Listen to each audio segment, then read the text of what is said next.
महतो भुरिया छाप चाह रहेगा आप समर्थन कहां मिलेगा भुरिया छाप चाह रहेगा क्यों पड़े हो चक्कर में हमारा संकल्प आपका विश्वास होगा संस्कृति कला का विकास सबको इज्जत सबको सम्मान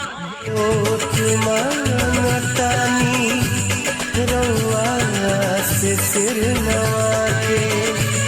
ईशापुर वार्ड 13 पोस्ट बाबूबाग थाना बाजपट्टी जिला सीतामढ़ी से सिर नवा के आपन धर्म निभाई मेरा शीश माई छू के चरनिया माई रे ए माई चरनिया मान ले आशीष माई छू के चरनिया देती है अपन दुलार वोट बेचन महतो ए चाची हो